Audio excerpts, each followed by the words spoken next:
scan the calendar, we'll see if the wide range of expectations has been consolidated into one set of coherent, unified expectations that we all have of each other and of me. So, the syllabus. The purpose of this class is to learn the fundamental tenets of Orthodox theology and to satisfy the hunger for Orthodox theology in St. Herman's Parish. It's such a blessing. I mean, look at this. I honestly think we're a small parish, but look at this. This represents the hunger for real theology in this parish, and I think any priest would be absolutely delighted to have this kind of interest that goes beyond Sunday school. Archbishop Daniel, in giving his blessing on Monday, August 5th, for us to set up our St. Herman's Parish School of Orthodox Theology. So you see, as I told you, remember I told you we were going to get the blessing of His Eminence, and we did get it. He wrote a word that speaks directly to the purpose of our school. Archbishop Daniel writes, "The concept of a parish school at St. Herman's has my full support and blessing. Continuing faith formation is something that we fail adequately to address within our communities. Historically, what we have experienced is people whose religious education and faith formation ends once they leave Sunday school. I know a parish where everybody attends Sunday school, and once they graduate from Sunday school, about junior, senior in high school, they never crack a book on theology again. I wonder how many of them even read the Bible again. And they think that they're Orthodox. It kind of makes us priests a little bit irritated. That's what Archbishop Daniel's talking about. Thus, their understanding of the faith remains at an elementary or high school level. And think about it. Is that not what opens the door almost immediately to engaging the Orthodox faith as a cultural, ethnic thing, rather than as the way of life? And think about it. Is that not why Orthodoxy in America has been an ethnic experience, by and large? In fact, I remember when my wife and I came in to the Orthodox Church, there was no flood of converts coming into the church yet. Our own priest, he was one of a very few of his generation, and he came into the Orthodox Church when they were still doing everything in Slavonic. And in fact, the parish that we first attended in 1983, our first service, our first divine liturgy, I believe the first half was in Slavonic. I just been exposed to the vision of the OCA. That's why I was even visiting an OCA parish. That the OCA was about making Orthodoxy American. And when I discovered that I didn't have to become Greek or Russian to become Orthodox, there was nothing stopping me until I went to that first liturgy. And everything was in Slavonic. And there were pews or chairs. Like, do you guys know who you are? What happened to this OCA vision that was so inspiring? It was a traumatic experience for both my wife and me. So our converts are usually better about this and generally better educated, particularly in all things scriptural. I'm looking around the table here. I don't see a one who came into Orthodoxy on the coattails of somebody else. Every single one of you that I see are here because you did some reading, you were doing some study, you were hungry, you were thirsty, you were looking for the true faith. You came, to come in like that on your own, that requires a little bit of guts, does it not? I think it does. So that's what the bishop is saying. Our converts are usually better about this and generally better educated because you had to work to get here. And not only that, but many of you when you chose to make that step and to become Orthodox, there were some family ties that you had to break, and it hurt.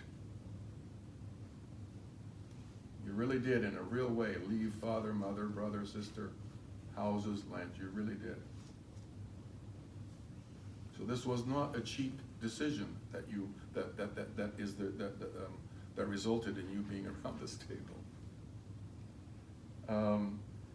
Particularly in all things scriptural.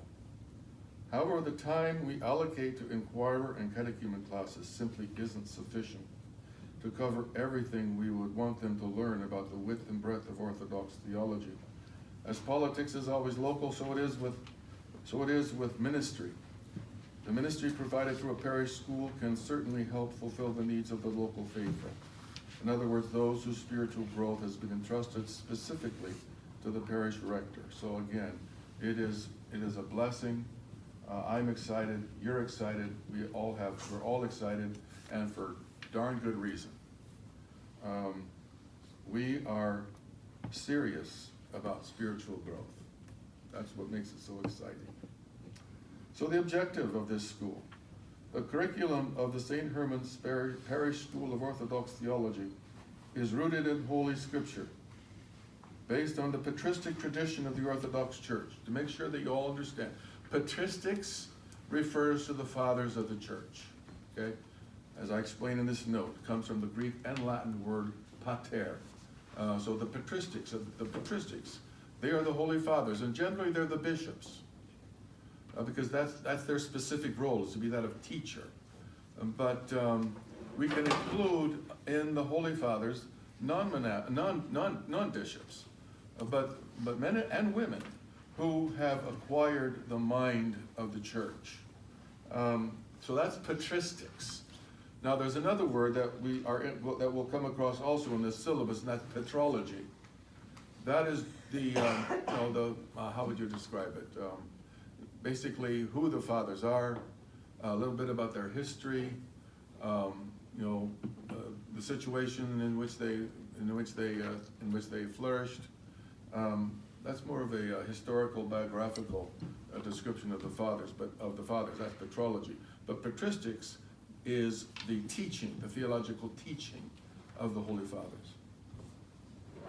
Through class discussions, student essays on assigned topics, and various kinds of written exercises, we will reflect on and discuss the fundamental theological tenets of the Orthodox faith under the guidance and mentorship of the Church Fathers, mediated with the blessing of Archbishop Daniel through me.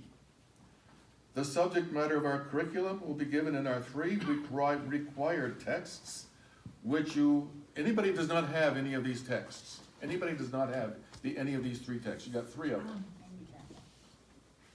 Okay? Which one do you not have?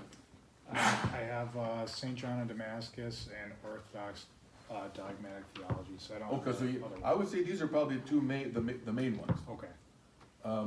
If you're only going to get 2, get these 2. I plan to get the other ones. Yeah. So. Michael? I have this one, but not this one. Where do you get this one?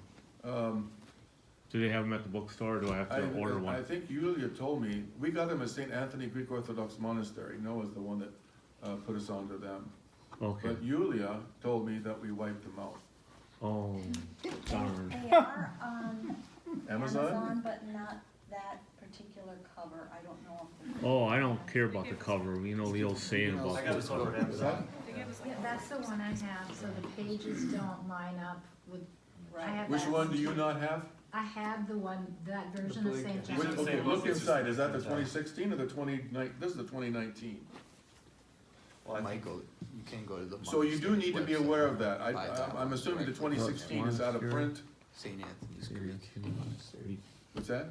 I was just telling him you can buy it yourself directly from the. But do monastery's they still website. have them in stock? Yeah, they were saying that we wiped out the supply. Oh, we wiped out their We stuff. all wiped out their stuff. Isn't Wow. Gregorios the one that is 2016 versus 19? Is he? 2020? Is he? Yeah, Yeah. yeah, that's. All right. But I can get the same book on Amazon, did you say? What year was that? 1898. Well, it wasn't printed then, but that's what the copyright says in here. It's Oh, pretty minimal, it doesn't say anything. about. I heard one of Well, you know, those last week. okay, the thing about St. John of Damascus, From St. And Anthony. it was the third this one? translation is the same as this one, Fathers of the Church. The same one, it's the same translator that they're using. But this one, I've had this one forever, so I don't know what it's, I think that it might be like $50 now to get this one. What book Fathers is of that? the Church on St. John of Damascus. Is that the same as this? But this one, well, Or is that, it's the is that same the, translation, it's the same translation. Michael, But this one, River says they are back in stock. Well, on I St. got one Anthony's last website. week. I got one last week. oh, yeah, all right. okay, so we can still get them from St. Anthony Greece, Okay. very Sounds like they're good. back. So what's the third book I need then? I got two. Well, what you have, which ones now? You have, Where do you, It's where the do you get that Orthodox one? Faith worship and line, okay, all right. which I have a different, Okay, so then this is the one that has the different editions. You got the 2016, which is this one, Which book or is you have the that? 2020. So that means that you need to look at the writing assignments. The pagination might be slightly different. I don't have the 2020, so I don't know. This is the 2020 and it is a bit different. Okay, it looks a bit thicker too. Yeah. Maybe the print's just larger. What book is that one you're holding? So in the assignments, I won't just give page numbers, I will also give the topic, all right? But just be aware of that. The assignments that I'm giving you are from this 2016 edition. If you've got the 2020, you're gonna have to find out from Cindy or somebody else that has the 2020 what the pages are, exactly. Is that the Hieromonk? That's Herman Gregorios. That's the one that's, I can just order online anywhere? And I want the 20th century version? No, the Well, 2016. the 2020, 20, okay, the 2020. It's all listed, right? 20, what does it say, 2020? All right, so this, as I say, on this foundation, I'm now on line 30. On this foundation of Orthodox Dogmatic Theology, each semester will have a particular focus. For example, our focus for this 2024 semester of St. Philip will be specific writings of church fathers selected by you. Our focus for the semester of the Annunciation, you like those terms? For the semester, we don't just call them fall or spring. We're giving them church names. And we say, can you figure out why we're giving the spring semester the name Annunciation? The Annunciation semester. Because the Annunciation is in the spring. Why are we calling the fall semester St. Philip's? It's feast day. What's the fast called? St. Philip's. Yes, the fast of St. Philip. Yeah. I call it the Advent fast because I love the word Advent. A lot of people call it the nativity But fast. that's it, what it is technically, the St. Philip's fast. And we celebrate St. Philip, the Apostle Philip, on November 14th. We begin the fast on November 15th. What's it called, St. Paul? Our focus for the semester of the Annunciation will be on church history. Names day. And we'll be looking at the history of the relationship between Constantinople and Rome in general, and of the OCA in particular. For these foci, we will be drawing from titles beyond our three primary texts, such as those listed below. You know, way below, not immediately below, but way below. We will follow these three main texts. I'm at the top of page 2, line 38, as I already indicated. This one by Protopresbyter Michael Pomazansky. This will be the main. This will be the basement, the foundation. And you know what? He's drawing a lot from St. John of Damascus, and you'll notice that the structure and the organization of Father Pomazansky's is pretty much the same as St. John of Damascus. St. John of Damascus will be the next step. But it so happens that when you look at him, that Hieromonk Gregorios also is following the same format. I don't know. I know that Pomazansky was looking at St. John of Damascus. Could be that Hieromonk Gregorios also was looking at St. John of Damascus. But Hieromonk Gregorios will be the third. Ideally, we'll be reading from all three texts for each class, so a reading assignment for each class. And then beyond these three, we'll have the other titles that are listed below, and we'll be drawing those in as we're able. This is not meant to be This is meant to be at our speed, and you're not going for a degree, so we're not expecting you to put in so many hours for each class. We're wanting this to be such that even those of you working full-time can do it. So it won't be, hopefully it's not going to be that heavy. Now, don't be afraid to come back at me. I know, this is what I do for a living, and it may be that I've kind of lost touch with what it's like to live in the real world. So for me, a little bit might be for others a lot. So don't be afraid to complain if you feel you're being overloaded. Okay, expectations. The school is a parish project, not a deanery or diocesan project. It is for St. Herman's parishioners. The school is not advertised beyond St. Herman's, but it is open to anyone outside of St. Herman's who hears about it and wishes to be part of it. So, if you want to invite your friend, that's fine, but we're not going to be promoting it beyond our walls. If somebody else happens to hear about it and they want to become a part of it, fine, I'm not turning anybody away. We plan to meet once a week on Monday evening with a break every 3 or 4 weeks. As funds from donations allow, we hope to invite guest lecturers from time to time to speak to us on a particular topic of theology. And in place of the text here in parentheses, I will say that we have our first guest speaker. We just have to figure out when he would come, and that's Archbishop Daniel. Now, his specialty is canon law. That might sound boring, but it isn't. And based on what Archbishop Daniel has said in several occasions, my suggestion to him was, well, why don't you come and talk to us about the vision of the church that is hidden in the canons of the church. In fact, that was why he became Orthodox. Do you know that he was a Catholic priest for many years? And even before that, he was a cowboy. He grew up in Southern California. I think we mentioned this when he was here, because I'm really impressed.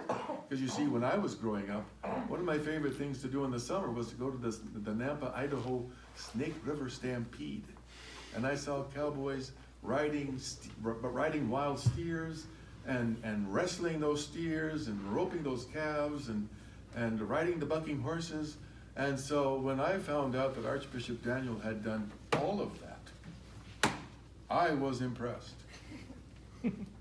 I mean, he's got, he's not a pansy.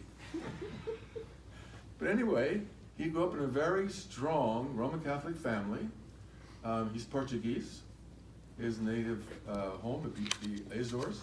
Am I saying that right? I think it has several different pronunciations. The islands that are off of Portugal. And he was firmly entrenched. He was, in fact, he had his own TV show all up and down the coast of California for all the Portuguese Catholics. Wow. But it was his study of the canons of the church.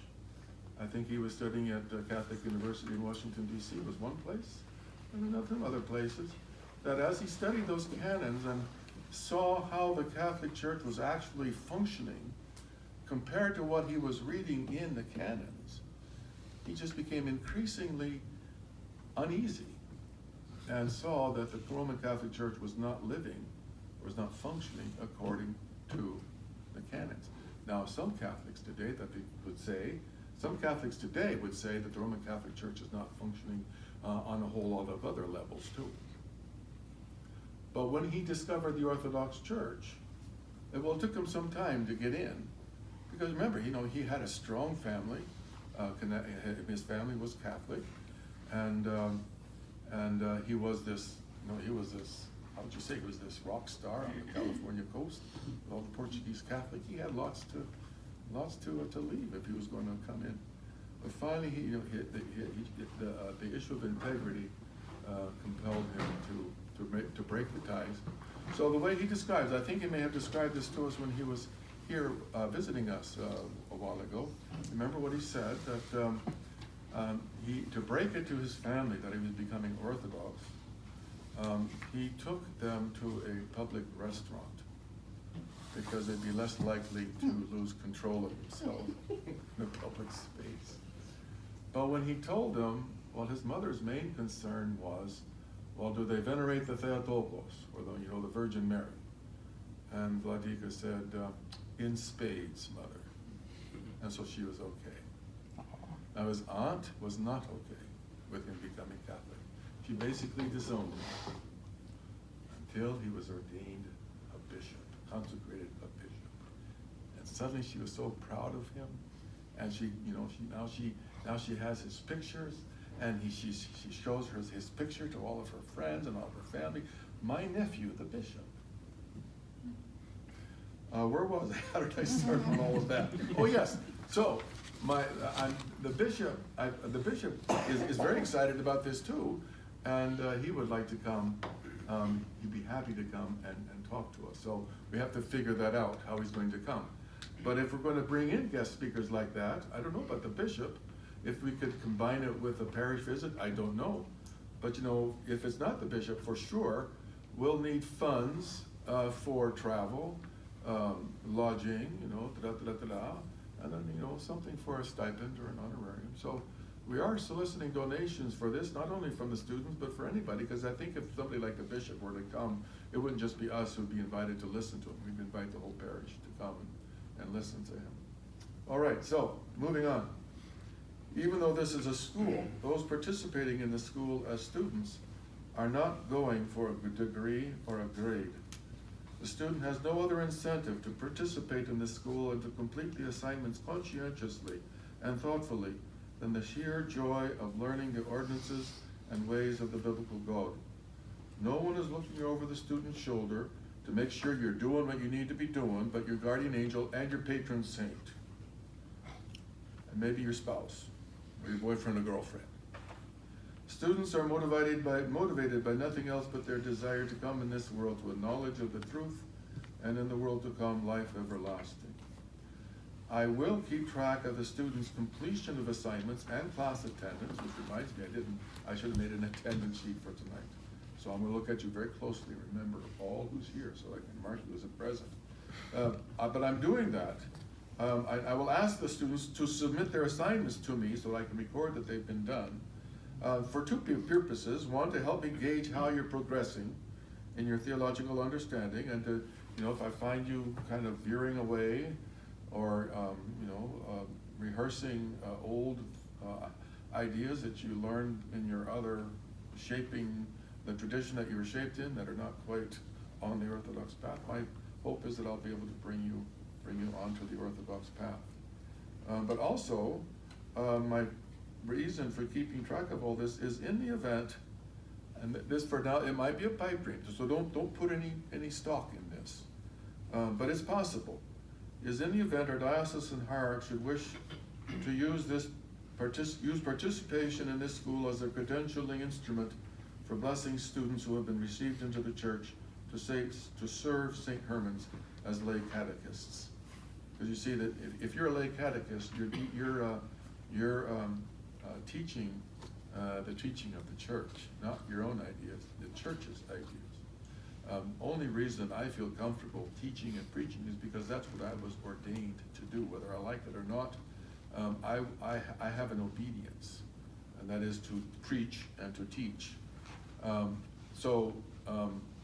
Otherwise, I wouldn't be doing this. I wouldn't be preaching or teaching unless I had a blessing from the priest who'd be getting a blessing from the bishop. But again, because we're not teaching or preaching our own ideas. We're teaching and preaching the word of the apostles, and guess where they got it? Remember?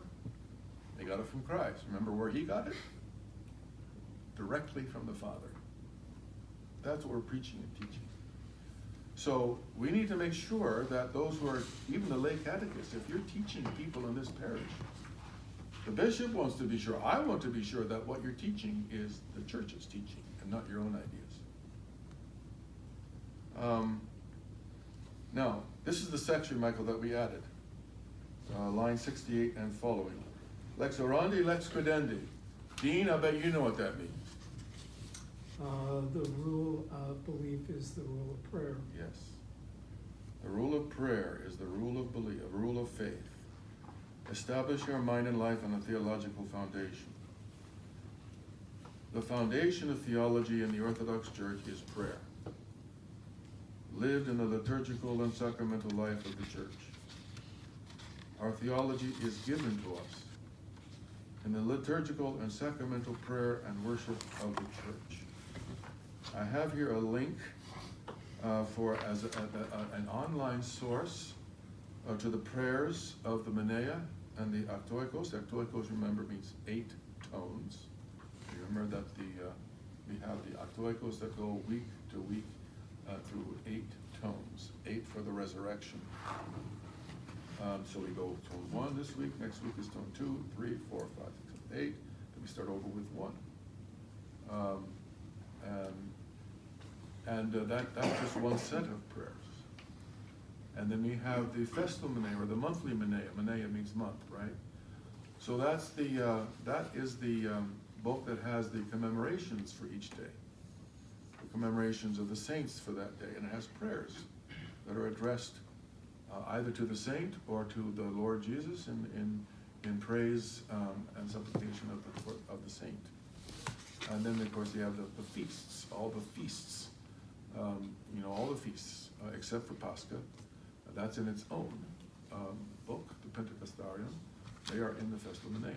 So that's a brief description of the Minea and the Actoikos, but all of our theology is in there. And I like people to know, I want people to know that I get most of my theology from the Actoikos. I love the Actoikos. There is so much theology in those prayers. I get my theology from the Actoikos, I get it from the Minea, I get it from the Holy Fathers, and then I get it from Holy Scripture. As I'm reading Holy Scripture in the light of the prayers of the Church. So this is an invaluable resource for us, this online resource. Otherwise, you'd have to pay $60, $70 for each volume of the Actoikos, for example, and there's 4 volumes, at least the ones that we have here in the church. There's 4 volumes of that, but here you can get them for free. And you can print them out. That's not free, but it's a lot cheaper than purchasing them online. The prayer and worship of the Church is the fountain of Orthodox theology. Therefore, if we wish to pursue Orthodox theology, guys, I think that's why we can do it here. If this was the American Academy of Religion, we couldn't be doing this. You'd have to have at least 8 consonants after your name before you could participate in the American Academy of Religion. And you know what you learn there? Nothing worth learning. But the reason we can do it here, when some of us have no consonants after our name, the reason that we can do it here is because the foundation and the fountain of Orthodox theology is not those consonants that you have got to your name. It's the prayer of the Church. It's the worship of the Church. So if we wish to pursue Orthodox theology, we must strive to acquire the mind of the Church. We must become prayers by participating in the liturgical and sacramental prayer and worship of the Church. Prayer in the Orthodox Church is both corporate or communal and private. It is mental, I mean that it's of the mind, striving to control our thoughts. The Fathers all will tell you that it all starts with the thoughts. Whether your life, your faith is going to go towards God or away from God, it all starts in the mind with the thoughts. So our effort is to control our thoughts and our reasoning, and to anchor our mind, our thoughts, our reasoning in the name of Jesus, the Jesus prayer. So the prayer of the Church is both mental and physical, because we're soul and body. We're not just a soul, just a ghost in a machine. We're also body, and that includes the fasts that we do, where we're fasting from, meat, dairy, wine, and oil, according to our strength, according to our circumstances, through the different seasons of the Church, and then also the bodily postures and the gestures that we do. That's why pews have no business in an Orthodox church.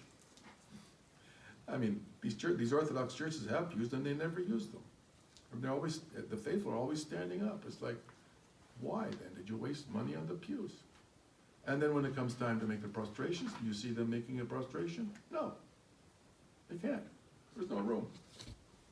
Those stinking pews turn you into a spectator. You're no longer a participant. You're just watching the show. You file into the church, take your place in the pew, you sit back, wait for the show to begin. And that's how I feel when I'm doing it with pews. Like I'm putting on a show. Everybody's just watching. No. Pews have no place. That's no place. Because the postures that we do, the gestures that we do, are part of our prayer. They're essential to our prayer. The prostrations, the making the sign of the cross, the movements that we do, those are all part of our prayer. Prayer is both mental and physical. So generally, I'm back into the text, I'm on line 82. Generally, services, the word service refers to our corporate prayers, like Vespers, Matins, Compline, da-da-da-da-da-da. And office refers to private prayers. That's what you're doing. For example, I believe small compline is an office. It can also be a service, but it's generally an office. You can say it together as a group, or you can say it in your own room, your own cell, your own home. I reserve. You notice I did not say that prayer in the church is spiritual. I said mental and physical.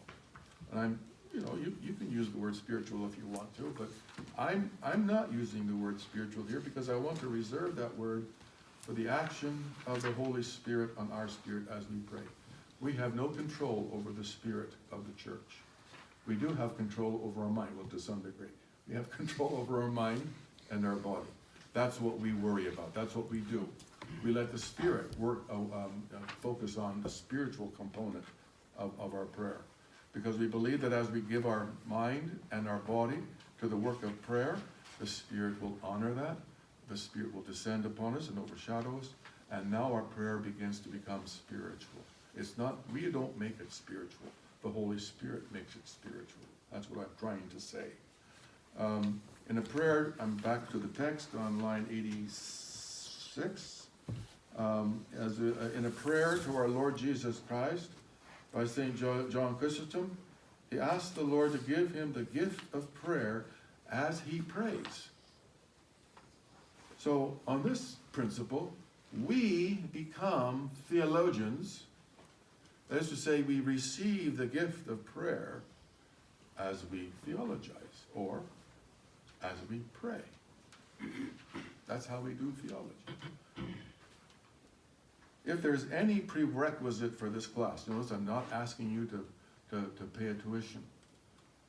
I want you bound here, not by a payment you made, but by your love for learning, your desire to learn the faith of the church. That's why I want you here. If this is boring to you, if you lose interest, you're free to go. I want nothing to do except your joy of learning and your desire to learn the ordinances of God.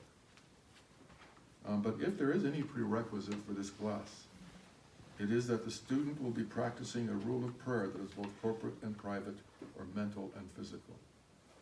That means that participating in the corporate services offered at St. Herman's to the full extent that the student's circumstances allow, and in the private offices of the church, again, according to your strength and according to your circumstance. Keep in mind, you're not monastics. I don't expect you to be monastics.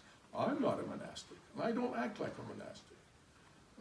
You're a layman. You're a wife. You're a husband. You're a family man or a family woman. You're a child. You're a parent. Your obedience is not to go off into the closet and start saying a monastic rule of prayer. If you're a mom, your obedience is to be a mom. If you're a wife, your obedience is to be a wife. And that's how you'll find your salvation. Not by adopting a rule of faith that is contrary or different from your actual station. So for your actual station, we need to find the rule of prayer that we can do that fits our station. and will help us to be a better mother, a better father, da-da-da-da-da. There's no point in trying to become a better monastic because you're not monastics.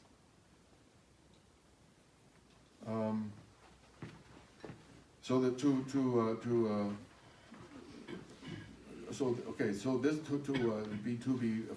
observing or practicing the prayer of the church both communally and privately. That means that the student will be reading Holy Scripture daily, mindfully. You'll be reading the writings of the Holy Fathers of the Church, the lives of the saints. These are the food with which the student nourishes his mind and soul, and by which he strengthens his faith. Rather, following St. Diadochos of Photiki, by which he energizes his faith with love. As additional texts. As funds from donations allow, I'd like to order up to 3 copies of each of the titles listed below. These will be placed on designated shelves of our St. Herman's Parish Library to form the Parish School Library. You can go up to the library even now and go to the far end, as you're facing the west, all the way to the south. You'll see 3 shelves that have been designated as Parish School of Orthodox Theology. Right now we just have 1 shelf almost full of titles. We have 2 more shelves that we can fill. I went up there and I counted which ones that we have. I counted 10 titles that we have. And I would yet like to get, let me count them real quick. 1, 2, 3, 4, 5, 6, 7, 8, 9, 10, 11, 12. Well, I didn't go over here to the non-read titles. Let's say 15 to 20 titles at least is how many more I'd like to take, how many more I'd like to get. So let's say on average that each title is $25, $30. That means for $100 we can get 3-4 titles on average. We're kind of being generous here. So that if anyone would like to donate towards the titles that we want to purchase, that gives you an idea, a ballpark figure. If you donate $100, that means that we can get out, what did I say? 3 copies. That means we can get one title, 3 copies of 1 title, and maybe a copy of another title. So it's going to be a bit. It's going to require a bit of us to build up that parish school library, but bit by bit, slowly by slowly, slow by slow. Okay, now these titles, ideally, will be available only to us, because I don't want them to disappear from the shelf when a student needs that title to do an assignment. So they'll be reserved for us only. Originally, I thought that we would just make them reference titles, so that you couldn't even check them out. But obviously, if you're going to be using these titles for an assignment, you'll want to take it home. So, but let's make it a week checkout period. Checkout period for a week. The project. So now I begin to describe the semester project that will be explained more fully below. A semester project, this semester project is where these other titles come in. A semester project will be assigned to each student. The project will be a paper based on the student's reading of 1 or more of the titles listed below. Therefore, priority for checking out any of the titles below that we have in our parish school library will be given to the student who needs that particular title for his or her semester project. Therefore, do not check out a title from our parish school library until you know it will not be used for another student's semester project. I'm therefore looking for a volunteer to serve as our parish school librarian. We have a librarian, Rachel Tkach, but I feel we need another one specifically for the parish school of Orthodox Theology to keep tracks of our books. This person will assist Rachel Tkach, our head librarian, in keeping tight control of all titles in our parish school library so that none of them, get caught up in the rapture before the time. The project for the St. Philip semester, as explained below, still to come, will be from any of the titles listed under patristic sources and highlighted in red immediately below that are either in our parish school library or that are available from another source, or that students might have in their own library. Because as I just mentioned, we only have, what, 9 or 10 titles here. And we have about 25 people here. If all of you choose to stay, we're going to need at least 25 titles so that everybody can do a project, a semester project. That means we need 15 more, at least, in that parish school library. So in addition to these, to the parish semester project that all of you will be doing, I'm going to ask someone to write a paper from Georgios Florovsky, one of the greatest, one of the best, how would you say, one of the bright lights of the 20th century in Orthodox theology, along with Dimitrios Staniloi, Saint Justin Popovich, and I think Dimitrios Staniloi is in line to be canonized, so he might soon be Saint Dimitrios Staniloi. Kallistos Ware, maybe Father John Meindorf. I mean, Father John Meindorf was way out there. He was my mentor. But he thought that he saw Dimitrios Staniloi as the most outstanding theologian of the 20th century. So I would like, and it was Father Georgios Florovsky. He was a priest. And does anybody remember, he taught at Yale, was it? Princeton? That was Prince. Florovsky. Yale. He has this, there's the collected works of Father Georgios Florovsky that are out of print. I think St. Basil's is now going to be printing them. Okay, that's great. I've heard it through Ancient Faith. Okay, well, that'd be wonderful. Because right now, I mean, I have the whole collected set, but as I say, they're out of print. And I think each volume is maybe $100. So I'm sorry, I'm not letting any of my books out. Can you find them online? Quite a few, yeah. There's a website that has like a lot of the Jordanville seminary. Okay. This online business, you know, that's way beyond me. I'm still in 1998. One of the books here, like I searched online because I didn't have the book. I ordered it then. But when I searched on Yandex. First I tried Firefox and some others. I didn't see it, but I found like on Yandex, which is a Russian browser, I found that you could download a lot of Orthodox things. So that might be a browser. You want to share that search on. resource with us? If you would share that resource with us, you know, the link to that. If Would I you do find that? it, I'll look for it. Yeah, okay. Stuart? The University of Northwestern Library has a copy of all of Florovsky's works. Where is that? Is that an online? Roseville. Northwestern, you say? Are you talking about Northwest Seminary? It used to be Northwestern College. Oh, okay. And you can check them out? I don't know if you check them out unless you're alumni. They've got them. Well, here's my plan. I do have the copy, so my plan is to give my copy to Marissa and ask her to copy them upstairs while I'm still here. And then before I leave, you give me the book back. So we'll have because it's just a chapter or two of that particular volume, maybe 30 pages.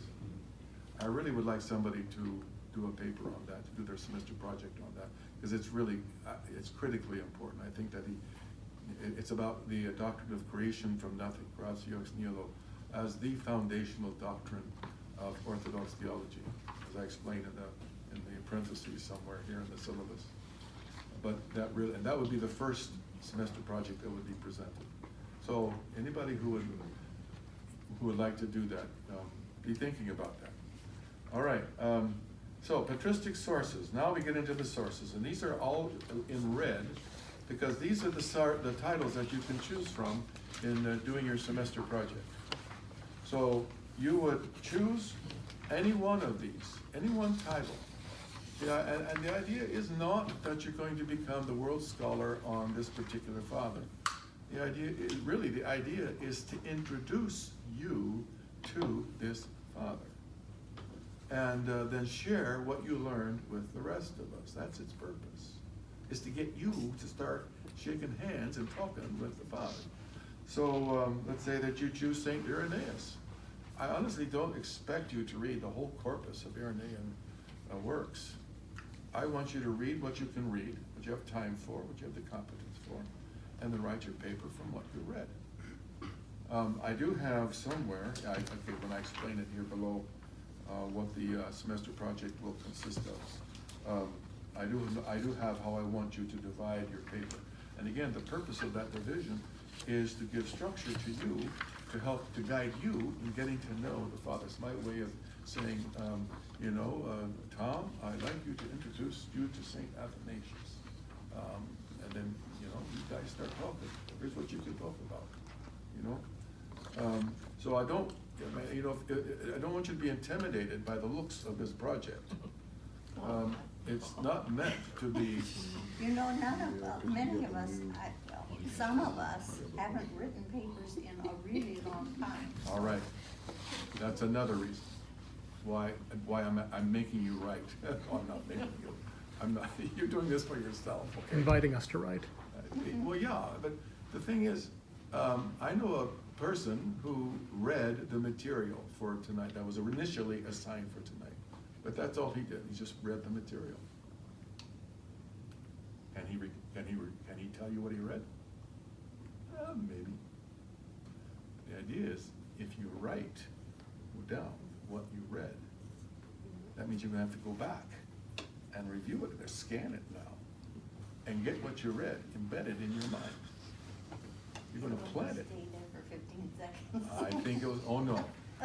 I think it will stay much longer than that. It'll be like you're planting, it's like you're looking at the seeds. If you just read it, you're looking at the seeds. You start writing it down, now you're planting the seeds in your mind. And they're going deep in your mind. Well, maybe, relatively deep. So that's perhaps the main reason why I'm asking you to write. Not only but there's another reason, and that is that we who do write discover that writing and thinking go together. I may, how many times do I get an idea? And of course, when you're thinking about it, it's like the whole idea hits you all at once. I think, I'll just take a couple lines to write that down. So I start writing, and I find that as I'm unpacking that idea that was in my mind, first thing you know, I've got 7, 8, then 9, 10, almost 20 pages. And then as I'm writing, I'll discover, there's a little crick there, and I don't have a way to bridge the crick. You understand what I'm saying? I don't have all of the steps down to get me from point A to Z. So writing helps me to identify where the gaps are still in my thinking, and it helps me to straighten things out and to get the connections where they need to be, so that I can go from A to Z. So the writing really helps you to think more clearly. That's another reason we need to be writing, if we're really going to learn the fundamental tenets of Orthodox theology. So let's continue then. So you can be looking at those titles that are in red. For some of you, most of these might just be names. So, is it Didache? The Didache? Didache? That's not like, that's a writing, but the Okay, document, that's not a father, or that I know. Right, it's under the Apostolic Fathers, is Yeah. what it's called. Okay. But I'm glad you brought that up, because I did mean to mention the first 3 sources: St. Clement of Rome, St. Ignatius of Antioch, his letters, and the Didache. Those are all found in the Apostolic Fathers. They're not, and they're each one relatively short. I mean, St. Ignatius is not short. He's got how many letters? 7, 8 different letters. St. Clement of Rome, I think there's 2 letters of his, but the second letter was probably a homily, not a letter. So if you got the Apostolic Fathers, and there's scads of different editions of the Apostolic Fathers, you'll have no trouble finding those first 3. Origen of Alexandria. Somewhere in the syllabus, you might recall, we talked a little bit about Origen. he was condemned at the Fifth Ecumenical Council. Some still feel that he was unjustly condemned. Others would insist that he was justly condemned. But he's a seminal figure. Saint Athanasius, and all the Cappadocians, Saint Basil, Saint Gregory, they were all students of Origen. But so was Arius, the heretic. So was Nestorius, the heretic. So he's seminal, and even though he was condemned at the Fifth Ecumenical Council, and justly so, in my opinion, nonetheless, he says all kinds of really good things. And in many of his writings, he does speak the mind of the church. And for example, his commentary on the Gospel of St. John is really, really good. His on first principles is really, really interesting. And you'll see why he was condemned. And you might also, once you begin to understand, the history of Christian theology, you'll see both the Holy Fathers in what he's writing, but you'll also see the heretics in what he's writing. So if you want to do something on Origen, you're not engaging a Holy Father, you're engaging one of the fountains from which the Holy Fathers drank. And if you were a Cappadocian, well, you had to drink those waters, but you had to filter them. You had to filter out all of the nonsense, and correct it. If you were not a Holy Father, well, you just drank what you got and you spat out what you drank.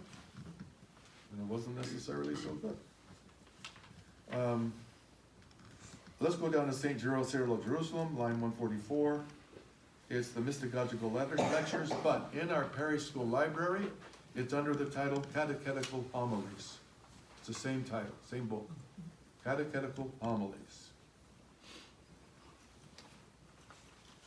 We also have in the parish school library the 5-volume by Archimandrite Athanasios Mytilenios, his homilies on the book of Revelation. He delivered those homilies in the 1980s.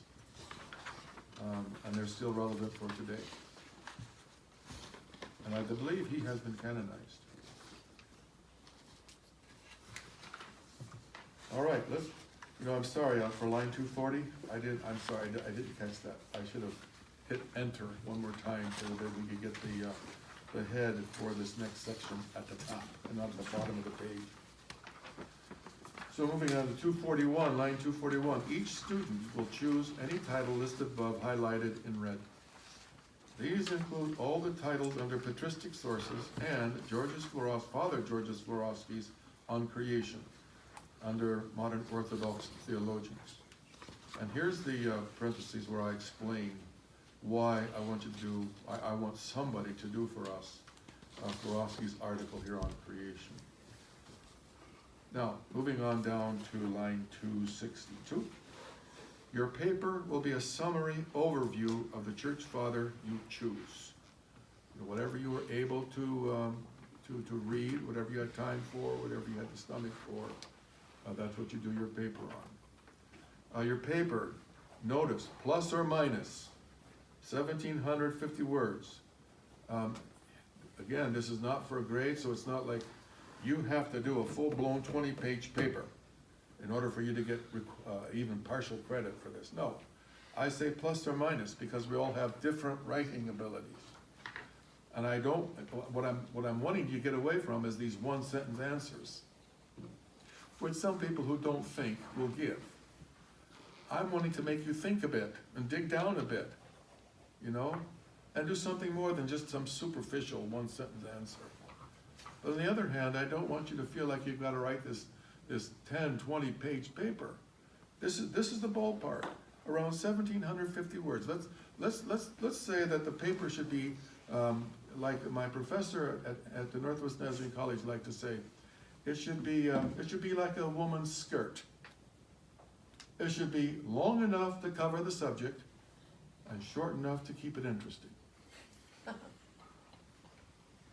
That will be your guideline. So your paper will have 3 parts. the biography of the church father you're reading. Second part, the historical circumstances in which he wrote his works in general, and this work in particular.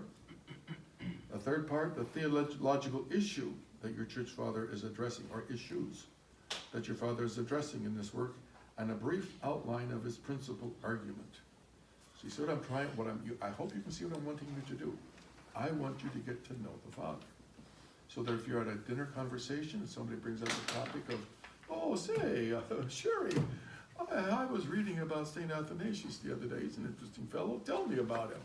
Now you can have something to say. Oh, it just so happens I wrote a paper on him, my friend. And, sit back and I'll tell you about St. Athanasius. Every student must complete this semester project and submit his or her paper to me. But I want you to keep a copy for yourselves, obviously. Don't give your only copy to me. You keep a copy, you give me a copy. My intention is that, here's what I'd like to do. Now, will this happen? I don't know. But I'm thinking that this would be kind of cool if we could pull it off. My intention is that these papers will be printed out and to put into some kind of book format. Bind them somehow. And then we make 3 copies of this book of student semester projects for our parish school library, for parishioners to read, and even our own diocesan hierarch.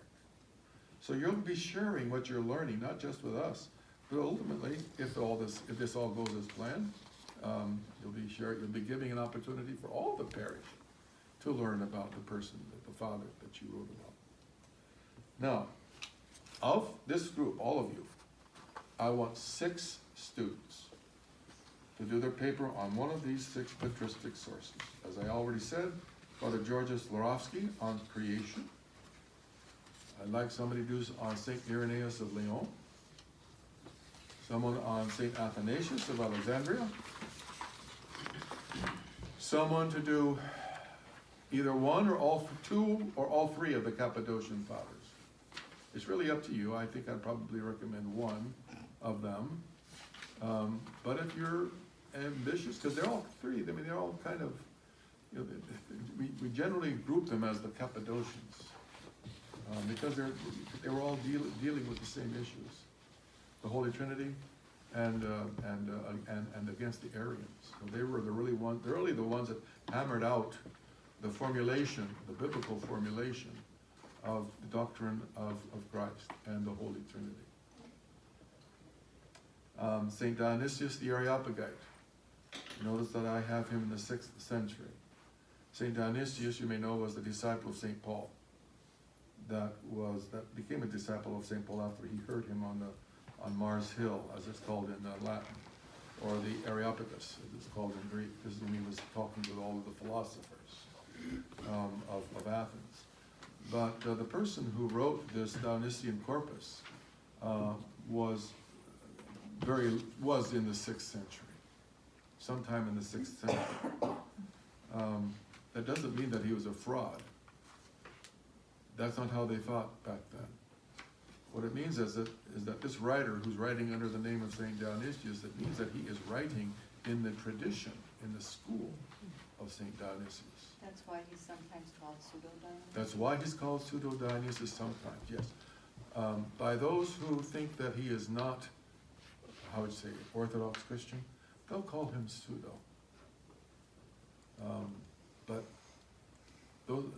there's an interesting story on all this, but I don't call him pseudo. Along those same lines of the pseudepigrapha, its writings Yes. under a different name, Yes. and it's not false or anything like that. It's actually an honorific Yes, of giving your work yes. to someone else's credit. And they didn't call themselves pseudo. No. That's a title that was later given to them by academic theologians or scholars, right? Religious scholars in the 18th century or so. And then the last one is St. Maximus the Confessor. These are the 6 that I want 6 students. These I want 6 of you to do. Make sure that we get these 6. Now these 6 students will present their paper to the whole class on the day assigned, and if you look at the calendar, you'll see that you have an assignment that each of these 6 fathers is assigned to a particular class.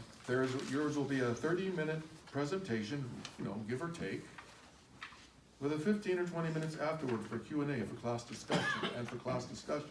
Again, keep in mind, I'm not going to have a timer up here. and making sure that you go right up to 30.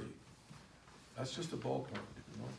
So that you don't get up there and talk for 2 minutes and then you say, well, I have nothing more to say. What do you want to talk about? I want you to give us something to chew on. Then on to line 291. At our last class of the St. Philip's semester on Monday, December 23rd, these 6 students will return to form a 6-member panel. Sitting together in front of the class, they will each give a 5-minute review of what they presented at an earlier class.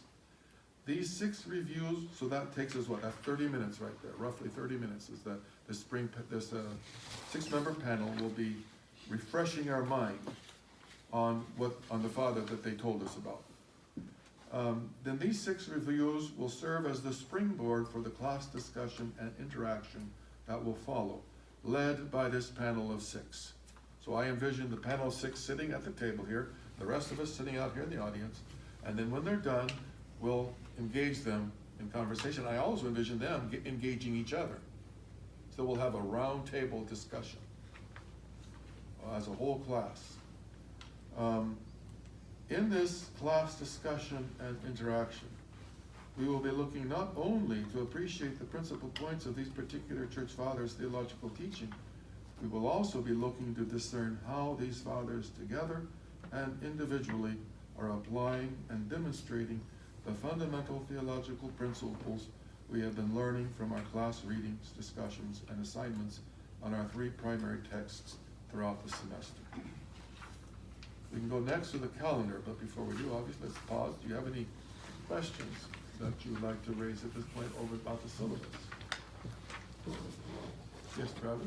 Well, my question is more how to approach writing the papers. I come from the scientific world, and that's a fruit of scholasticism. How do I avoid, what are some pitfalls to avoid in writing these?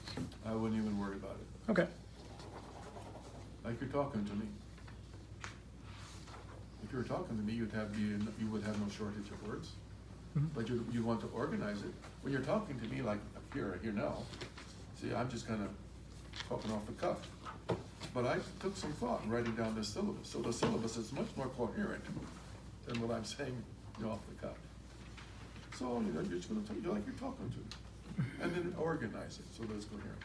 I would encourage on that subject that you divide your paper into sections and that you subtitle each section. I thought that this was like a no-brainer. I thought this, everybody knows. But I was once a reader for the St. Stephen's course, and what it is these laymen, they want to become deacons, but they can't go to seminary, so they put themselves under the instruction of just a long distance learning. And then at the end of it, after they've taken different classes and written papers, they write this final paper. And this was a physician that I was talking to, that I was reading. I was his reader. He's a physician. He was smart. He'd been through a lot of education. But his paper was like 20 pages, and he started here, and it went all the way through 20 pages, no break. I couldn't believe it. That was the first thing that we did. Divide your paper into sections and give a title to each section so that it's easier to read. That'd be the only real guideline that I give at this point.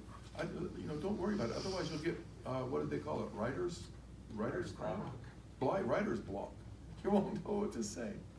And just understand that when you start, but what you write the first time down will probably be a whole lot different than the last time. And that's okay. But you got to get it down there so it's like you're carving out this statue. You got to get it carved out. Then you can start fine-tuning it. Tom? Yeah. I wanted just some clarity on like the presentation. Yes. It's like 30 minutes. Do you expect it to be like beyond just like the contents of the paper? Like, do you want us to make like handouts, like a PowerPoint slide, anything like that? No, it's entirely up to you. Okay. Get excited about presenting the paper. How would it be fun for you to present it? But also, what would be engaging for us on our side? You don't want to bore us, but you don't want to be bored either. If you're excited, you'll get us excited.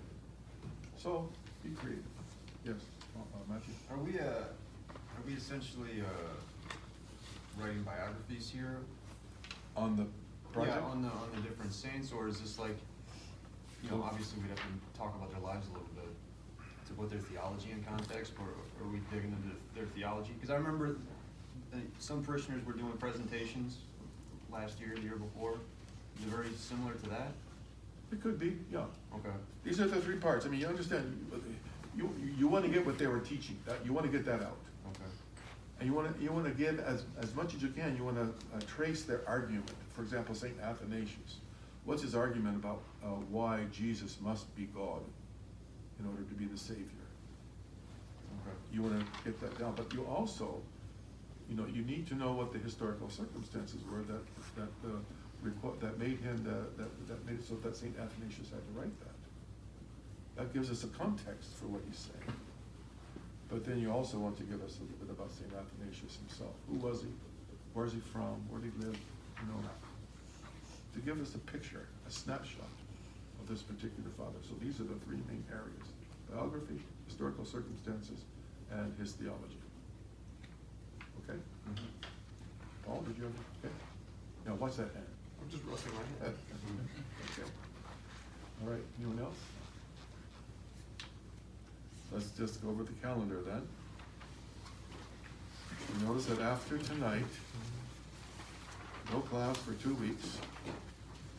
So the original written assignment that you were given for tonight, it won't be due if you won't until October 14th. So the next class after this will be October 14th. And you see the calendar. You see that we begin our student presentations on Monday, October 28th. And you'll see that we only have time for 6 of these presentations. So only 6 of you will be standing in front of the class and sharing your father, introducing us to your father. You'll notice that as of Monday, November 18th, the Hieromonk Gregorios falls off the calendar. That's not because he falls off, it's just because I didn't have time. So this calendar will be updated even from this, and we'll get Hieromonk Gregorios pages, reading assignments down there. Now, the reading assignments are various lengths. Some, in a couple places, they might be relatively long. For example, I'm looking at November 18th, and you've got St. John of Damascus, you're reading pages 12 to 28, and then you're reading pages 82 to 112. And then in Father Pomazansky, you're reading pages 123 to 142. For those of you who are readers, that's nothing. For those of you who are not readers, that might be quite a challenge. Are there gonna be writing assignments for each week? Yes, then there will be, thank you, yes. Those 2 will be added. Yeah, they dropped. They dropped 2, they dropped off 2. Because again, I ran out of time. And you've got St. Athanasius being presented. He's on the 28th of October and on November 18th. You're right. So let's get this figured out. Who are the 6? Who's the 6th one that's missing? I wonder if that's St. Dionysius. No, he's on there. He's on the He's second. there. Sunday. You've got, St. Irenaeus, St. Athanasius. Next one should be the Cappadocians. you actually have 7. We have 7. 1, 2. No, we've got 6. Just the St. Athanasius is 12. We've got 6. So. We've got Florovsky. Florovsky. Origin. No, we don't have Origin. Origin is included with Florovsky. Oh, He's okay. dealing with, I see, that's why it's, so St. Athanasius might also be part of Florovsky. Yeah, it's supposed to be under that. Yes, I'm Okay. sorry, yes, That's- yes, that's that's the why issue, he's- yes, right, so yes. Okay. Very good, that's cleared up, yeah. So it'd be good for, so whoever's For example, Dan Thweet has done quite a bit on St. Athanasius. He's not here because he's a new father tonight. I was going to ask that Dan not do St. Athanasius, because he's already worked with you. That maybe Dan could have done Father Florovsky. But it's wide open, as to who you. So be thinking about who you'd like to do. But whoever wants to do Father Florovsky, you've only got a few weeks, right? Well, let's see, you've got a little bit over, you've got about a month to get Father Florovsky ready. And it's, honestly, it's a tight argument that Father Florovsky is making, but it is fascinating. And if you need help, I'll be glad to help you, get through it and point out what he's saying. But it's rewarding. I find it very rewarding. And I can't tell you how critically important it is. That's why he must be done the first time. Okay, so I'm glad you pointed those things out, because that's one of the things that we want to see about the calendar, that it is not complete. It's just complete for the first 3 classes or so.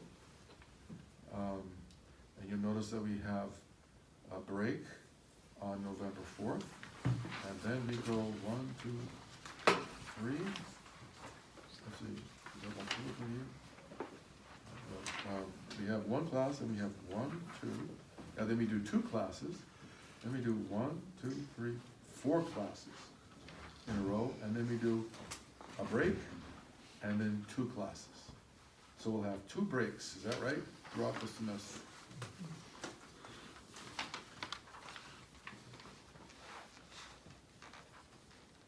All right? Questions? Yes, Sherry? Will this be like over Zoom in case? I don't think this is conducive to Zoom, Okay. to be honest. And most everyone who signed up is here. I know one person is not here because he's down with the bad cold. But otherwise, the way this classes are meant to go, obviously you can see, it's just, you want to be here in person. I don't think any of us really enjoy talking at a screen. Other questions? Yes, Travis? Are we allowed to bring in content that we've learned in other things that's relevant to the thing? Okay, just want to make sure. This is for you. The question is, what can I do to help myself learn more? I'm giving you a structure, I'm giving you a guide to guide you. My desire for you is that you really engage the material, not for me, but for you. And I see my role, as I explained the first meeting, not so much as a teacher. These are the teachers. My role is that of a midwife. And I would like to be able to come here and just kind of coast and let you guys do the work. The next couple of weeks, I will probably be more involved than I really would like to be, just because we need to get things going. But once we start those 2 presentations, then there will be a class interaction with me just facilitating and guiding the direction of the conversation. I do want to be able to ask some provocative starting questions to get the conversation going, and then I'll just be around to shepherd the conversation, make sure it doesn't get too wild. So it goes where it should be going. That's my hope, and that's why I'm nervous.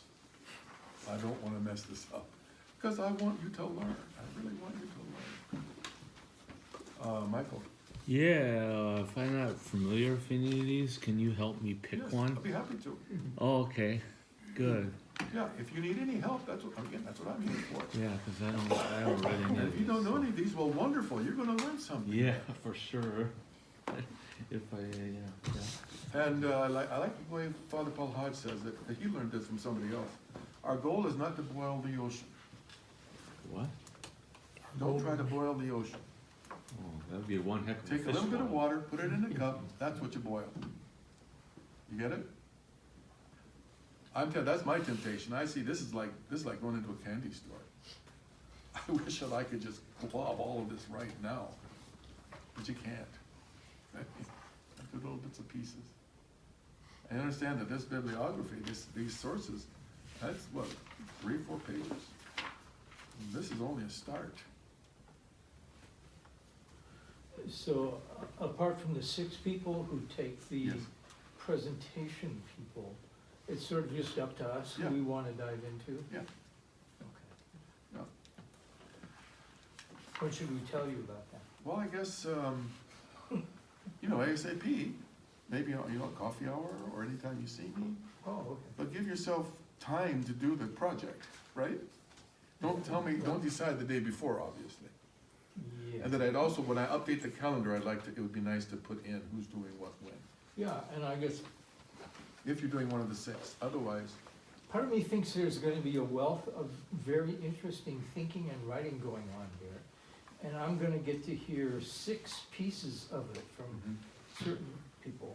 I'm wondering how you're envisioning the other parts of that coming out in the course of the discussion? Cause we're working on our project, Right. and then we're doing all the writing assignments on the various books that are thing. And so there's a whole lot of stuff that we're gonna, each of us Yep. have generated Yep. about how we're seeing the Yep. mind of ourselves in the church trying Any to come contribu- together. any contribution that you might make with the 6 presenters could be from the father you're working on. But other than that, beyond that, I don't see how it would come out in the class. It would just be another, for you, it'd be a resource for you for a contribution that you'd make to the class discussion. Well, at this point, this is what my father says, and this is what he was doing. But I've got, these are the 6 giants. They're like the 6 pillars of the Holy Fathers. Yes, Tyler. If you're not one of the 6, is it okay for people to maybe do the same? Well, maybe so, Father. yeah, maybe so. I hadn't thought of that. The issue then would be, numbers of copies in the library. I just have one I really wanna do. Who's that? St. Simeon, the new theologian. Okay? I'll put you down. What are you doing? Awesome. St. Simeon, the new theologian. Oh, I'm not clear on who the 6 are or when that will be known. Well, we don't Is it have on any the 6 yet. syllabus then? Is it No. on there? We don't have the 6 yet. Yeah, no. No. When, The We people know, have been- we know who the 6 are but we Yeah. don't know the individuals. They're- So I was gonna do that. how are they figuring They're gonna tell me, out that they wanna do one, or Yeah. they wanna be one of the 6? yeah. Well, how And they're gonna about tell me which of the 6 they wanna do. going once, going twice? So plan to have your pick by next class. Well, we could even do it like David just suggested. Is anyone who would like to do Father Florovsky? Speak now. Going once, going twice. You wanna do it? Yeah. All right, so Noah has Father Florovsky. First in the tank. Anyone who'd like to do St. Irenaeus?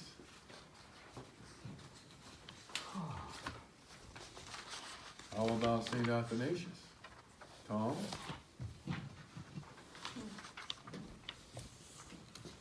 How about one of the Cappadocians? St. Gregory, St. Basil? St. Basil on the Holy Spirit might be interesting because that's where he's the one who establishes the dogmatic terms that will be used then for the doctrine of the Trinity, and then later will be applied to Christology. No one for St. Basil yet? How about St. Dionysius, the Areopagite?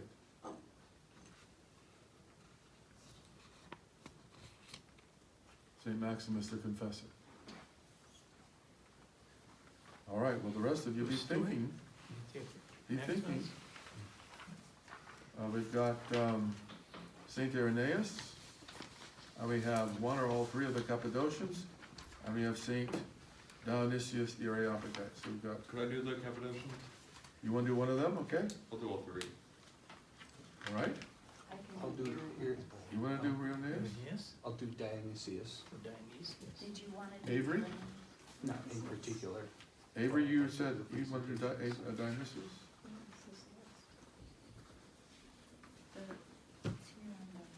This is list, yeah. Where it said Saint- Oh, I see.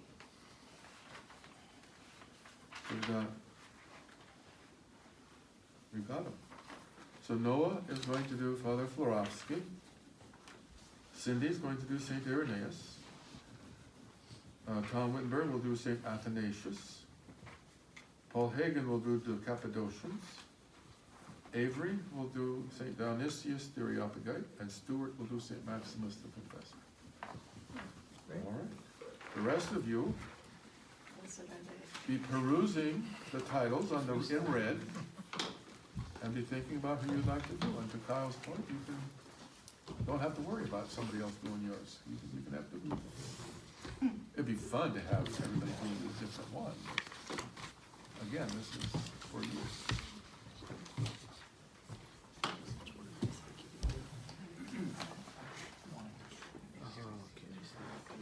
Okay.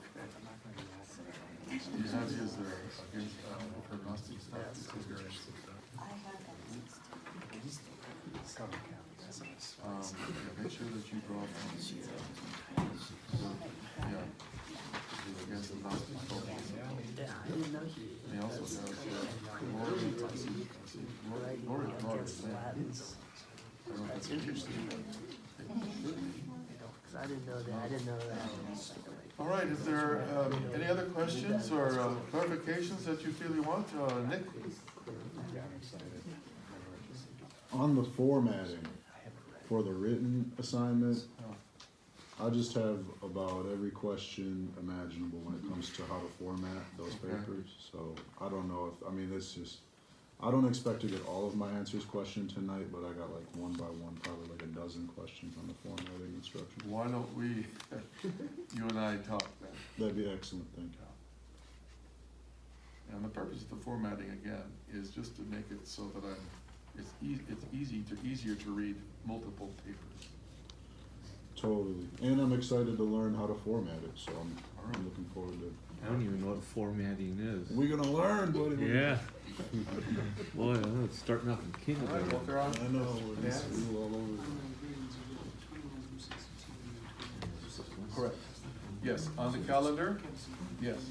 So, on the calendar for the first two classes, the second class, you've already read most of it from Pomazansky. All I've done in the second class is I have extended the pages to page 76 and 62, but you've already read pages 29 to 62. But the writing assignment will be on pages 29 to 64. So you'll be going back over some of the same there for the writing assignment. But for the reading assignment, you'll already have done Now, that. is that clear on here, It is, the well, writing assignment? what do you mean? I mean, Clarify. yeah, well, writing assignment 1, 2 parts. Yeah, you have that. That was sent out. This one. Okay, You don't have that? I probably do in the email somewhere. It looks like this. Okay, that's, okay. Okay. I'll Yeah, find it just says writing assignment. It doesn't describe them. That will come out to you in another email.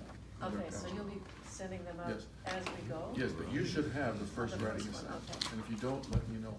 You should have the first writing assignment. That was sent out a couple weeks ago. If you don't have that first writing assignment, let me know, and I'll send it out to you again. The second writing assignment is also out of the oven, but it's not been served on the table yet. And that will be coming, I'm not gonna give it to you now because you're still working on the first writing assignment. I'm not gonna overwhelm you. Okay? So when we've got the first writing assignment in hand and we're ready to hand out the second writing assignment, which will be of a different character than the first writing assignment. I don't even know what my questions are. I know. Yeah, that's a short thing. Just abbreviated.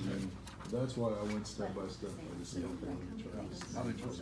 I don't even know. I mean, his When I first started, I just wrote like a bunch of jibber jabber, gibberish. I don't even know how to type. Just to practice. All right, anything else? All right, let's rise and say closing prayer. Father, and of the Son, and of the Holy Spirit, I have truly this week, bless you, help both super blessed and most pure, and the Mother of our God, more honorable than the cherubim, and more glorious beyond compared to the seraphim, without corruption, but fearless birth, of God the Word, fruit of both hopes, and by divine Christ is in our midst. He is and ever shall be.